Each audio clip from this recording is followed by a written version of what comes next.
வணக்கங்க. எல்லோரும் எப்படி இருக்கீங்க? நான் நல்லா இருக்கேன்.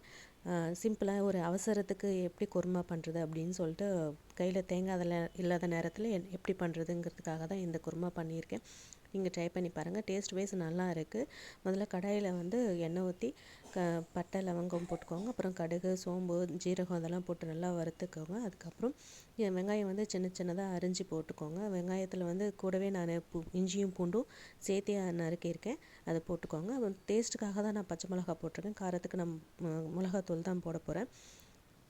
இந்த மாதிரி எல்லாத்தையும் நல்லா வதங்கினட்டும் வெங்காயம் வதங்கி எடுத்ததுக்கப்புறம் தக்காளியும் அரிஞ்சு போட்டுக்கோங்க. சின்னதாக அரிஞ்சு அதையும் போட்டு நல்லா வதக்குங்க. அதுக்கப்புறம் தேவையான அளவுக்கு உப்பு போட்டுக்கோங்க. உப்பு போட்டு கொஞ்சம் வதங்கட்டும். அப்புறம் மஞ்சத்தூள், மிளகாத்தூள் எல்லாத்தையும் போட்டு வதக்குங்க.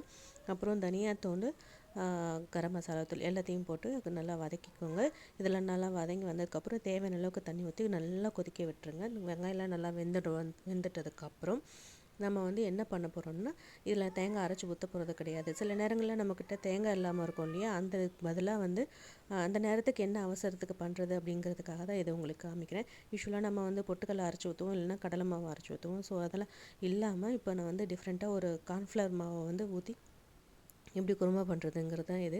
இதில் நீங்கள் நல்லா கொதித்து வந்ததுக்கப்புறம் கொஞ்சமாக வந்து கார்ன்ஃப்ளவர் மாவை வந்து 2 ஸ்பூன் கார்ன்ஃப்ளவர் மாவை நல்லா கரைச்சிக்கோங்க. தண்ணியை கரைச்சிட்டு இதில் ஊற்றின உடனே கெட்டியாகிடும். கட்டியாகிட்டு ஒரு நிமிஷம் நல்லா சிம்மில் வச்சு கொதிக்க விடுங்க.